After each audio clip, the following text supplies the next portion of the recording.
and Dr. Ashwin Mahesh. Dr. JP, New Politics for New Generation is your party Lok Satta slogan. What is new that you are offering? For the common man, all political parties are the same.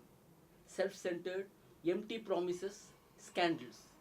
Welfare of the citizens is lost on their agenda. From your very presentation, Mr. Balram, you can see that there are three fundamental things that are wrong with politics of India today. There was a time when politics was a very honored, very respected, even revered profession or revered calling. It was never a profession for the decent ones. We must all remember that Mahatma Gandhi was in politics. We must remember, in a way, though he never sought elective office, Mokshaguna Visvesvaraya was in politics because he was into public governance, public policies. And all the great men and women who shaped this country were politicians. But sadly, we gave politics a bad name. And then we shun politics. And therefore, we leave politics to the dregs of humanity. And then we suffer, we complain, we react, we abuse. That doesn't help. Unless we bring the best and the brightest back into politics, the kind of people that we would see to be proud in public life, the kind of people after whom we would like to name our children, unless we bring the best and brightest into politics, our future is going to be in jeopardy. And that's what's new about it. Make politics again respectable, ethical, clean, and something desirable. The second part is the public policy perspective is completely lost in this country. Take electricity, take water supply, take city management, take urban transport, the kind of issues that Ashwin has been focusing on very successfully. There simply is no capacity in government now to look at these issues in a very objective way, in a methodical way, and then find solutions. So this is about politics not merely seeking power, but politics to actually solve problems. Power is with a purpose. Power is not an end. That is what's new. That's what ought to be in politics, but unfortunately we're going up. The third is politics is completely disconnected from the people. Yeah. The people have no role at all in management of affairs, no participation. Even voting is desultory, and I suspect without the kind of vote buying that goes on in Karnataka and Andhra Pradesh, probably only 30% people actually will vote. That's the state we are reduced to now. So actually bring participation, bring people into politics. So in all these three respects, make politics ethical, clean, bring the best talent into politics. Make politics a solution, not the problem, and power with a purpose must be the credo. And bring people into politics, not merely on the election day, but in the whole issue of public governance and public debate. All three are fundamentally important in politics, but unfortunately, they are not part of contemporary political process. In that sense, it's entirely new. Dr. JP, notes for votes is an open secret. Parties thrive on it, gullible electorate fall for it. How does your party survive in this environment? Mr. Balram, that's the very essence of the problem today. So for me, therefore, now to complain that vote buying is there, therefore it's very difficult for me, it doesn't make any sense. We are all compelled to get into this, not because we seek power as an end in itself, not because we have no capacity to enjoy life personally. I think each of us, you, Ashwin, I, many of us, I think we have enough in intellectual and personal terms to enjoy life in a good humor, nice literature, maybe nature, maybe astronomy, maybe physics, maybe whatever, or history. We are doing what we are doing today because this country needs it. This country desperately needs it because we have reduced politics to a business, an ugly, crass, commercial transaction. And the politician simply buys the vote and he gets away with that. Therefore, it is a fundamental challenge. I don't complain because I understand that's a problem. The only way you can address that is, A, making people realize that the vote has far greater value than the money they may get. I know that in Karnataka, oftentimes, 1,000 or 2,000 rupees is not a big amount for a vote. I'm not talking of MLC election. There probably in some of the constituencies it's about 5,000 rupees or more because the number of voters is fewer. In Andhra Pradesh, things are equally bad, perhaps even worse in some respects. Until we make people realize that the vote actually has consequences in their personal lives, we will not be able to stop vote buying. By preaching, we can't stop vote buying. Right now, what happened is that no matter who wins, the people always end up as losers. No matter how many times the players change, nothing fundamental changes. And therefore, the poor Indian is actually trying to maximize the short-term gain. Now, blaming them doesn't really help. We must make them see that there is something else possible to make a difference to their lives. The second part is, if the power is exercised locally as possible, a community of stakeholders in a slum or in a colony or in a ward in a city or in an area, where people increasingly see where their tax money is going and how their collective work can make a difference to their lives on a day-to-day basis, then the money that somebody offers to them for the vote becomes actually an insult. Today it's a reward. Today it's an inducement. Tomorrow, in a situation where they actually can participate and make a difference in their locality, somebody trying to buy the vote will become an insult. Until we make these two things a census of our politics, we will not be able to hit at this. This is a central issue of India today, but it's a symptom. It is not the problem per se, but it's a big symptom. And it has become a tremendous entry barrier to politics. It frightens the best into politics. And unless we stay away from this vote buying, and unless we fight hard and are willing to accept a lot of humiliation, a lot of disappointment in the short term, unless we are there for the long term to transform the way our country is run, I think we cannot resurrect to clean politics. Dr. Ashwin, Dr. JP says we have to change, we have to be different. You are contesting the Bangalore graduates constituency election. How different are you from the other candidates? Well, it's kind of hard to say because most people don't even know who the other candidates are. I suspect that's the real beginning. I'm willing to go and talk to the voters. I'm willing to talk to the voters and tell them what I have already done in the city and what my ideas are for the future. And what I observe is that I'm the only candidate actually doing that. It's interesting. I think in the past, not only in this election, but in many elections, parties have preferred short election cycles in which candidates are not actually exposed to the voters, but instead you are induced to vote on party preferences or other inducements, like Dr. JP said. Fundamentally, I think reform in elections, rather than seeking it in administration or in judicial review or in legal processes, it's much easier to reform the electoral process by doing two things. Campaign for a long time. If you campaign for a long time, automatically your opportunity to speak to the voters increases, and voters begin to see that some candidates are more willing to engage with them and some candidates are not at all willing to engage with them. And this is the real way forward. Even for the kind of new politics that Dr. JP talked about, the reality is this has to take hold in the population. And to make it take hold in the population, you need time. You can't convey this message in 3.5 weeks of campaigning before an election. I think of it with a slight nuance as well. I think of the work that we do as public problem solving. Election is a part of a continuum in that piece. I like to think of what I do as an extension of government by the people. And I think of Lok Satta actually as government by the people, in the sense that some things that you and I look for as solutions in government, sometimes we can solve those problems ourselves. Sometimes we can solve these problems by working with our neighbors and our friends, and sometimes we can solve these problems only in formal government through elections and administration. I think if we see this as a continuum, where there are things you can do yourself, things that can be done in society with people around you, and things that are done formally in government, then you'll realize elections is only one piece of that totality. And I think that's the difference to my campaign.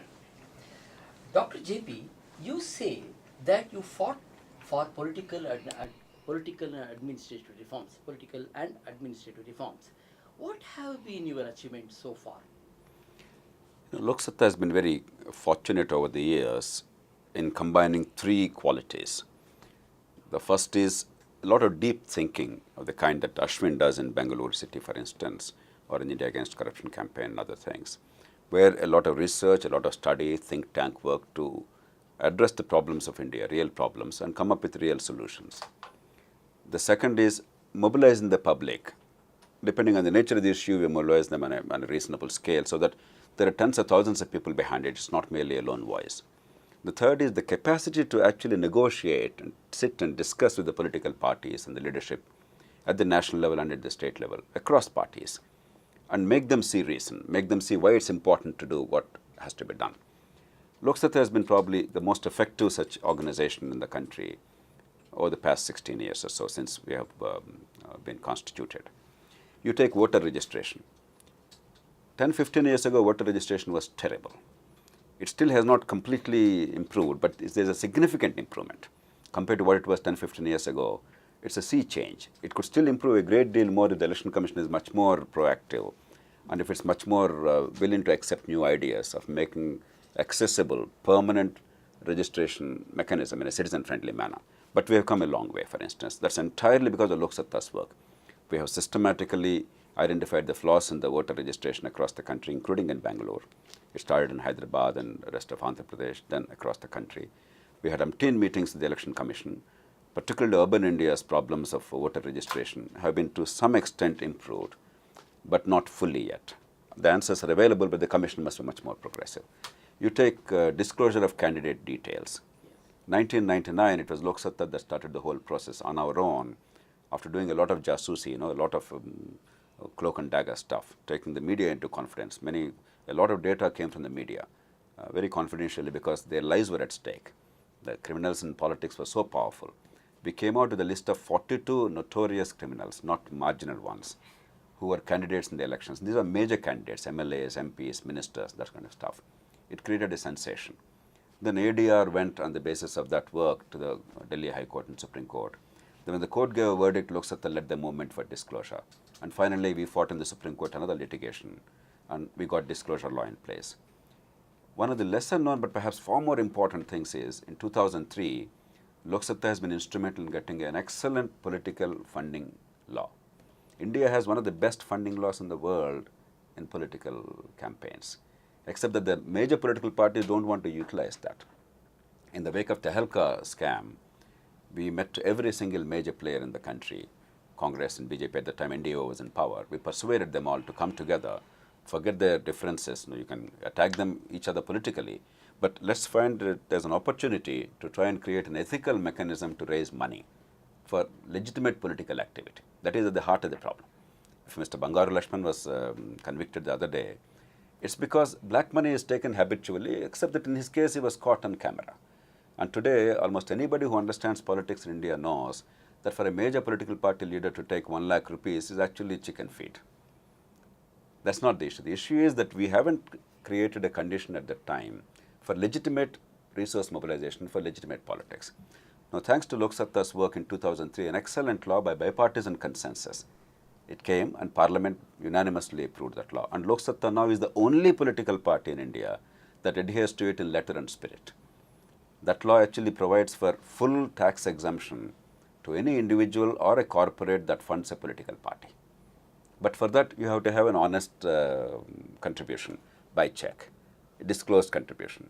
Because neither the parties, in some cases, nor the contributors, they're willing to have the transparency, they're not able to take advantage of the tax law. We have created that framework. And even the media space is available, except that that part is not operationalized. Today, electronic media are duty-bound under this law to give free time to recognize political parties for campaigning.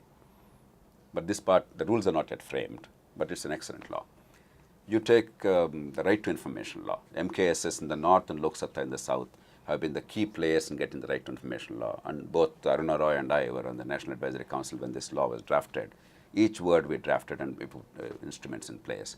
You take the National Health Mission. It is a creation of Lok Satta. It was drafted by Lok Satta. We pursued the matter with the National Advisory Council, then the Government of India. Finally, in some watered-down form that has come.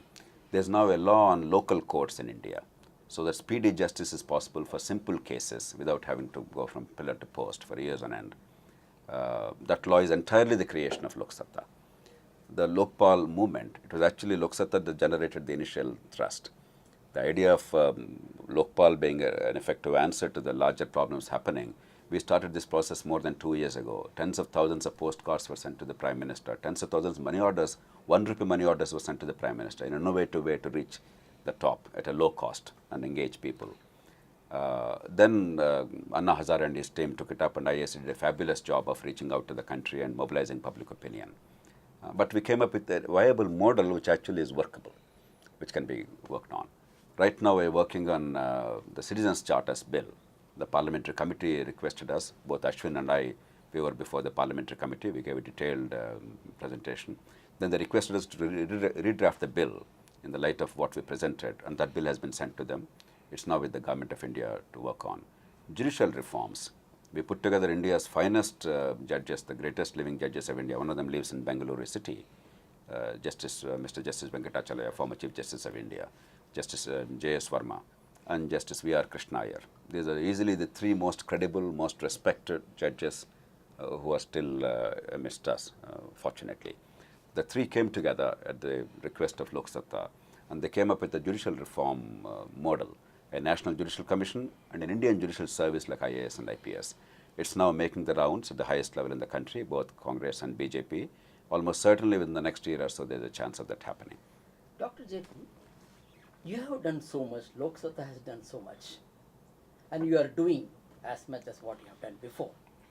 But one thing that is said of Lok Satta is that it is a one-man show. Everyone respects you, but they want to see others around you who are smart and capable and can make things happen in the government. What do you say about that? You're absolutely right. See, any movement, when it starts initially, the people who articulate the aspirations of the people who bring some skills and some vision to the table, they become prominent. While the goals are fundamental, sometimes in human societies, the individuals become as important as the goals. The skill lies in enlarging that circle of leadership and creating wonderful leaders. Look at Ashwin Mahesh. He's a fantastic leader with impressive track record. I have known Ashwin during the disclosure campaign, that's 2002, 2003 I was talking about. He was then editing the India Together website. I never even met him. Simply by the quality of his writing, the depth and understanding he brought to the table, and the urgency he brought to the issue, and the complete integrity and commitment with which he was communicating to the whole country using modern technology, it inspired me a great deal. And Ashwin is an incredibly important leader today in the country's political evolution and evolution of governance. Similarly, there are other people, Surendra Srivastava in Bombay, many other people. But initially, Ashwin and a few others will be seen as the major leaders in Bengaluru because the people who made the most sacrifice, who gave the most time, who had the most skills. But obviously, you cannot transform a country unless millions of people join. So in a way, we must utilize the strength of these personalities, but go beyond the personalities. And that's what Lok Satta is continuously striving.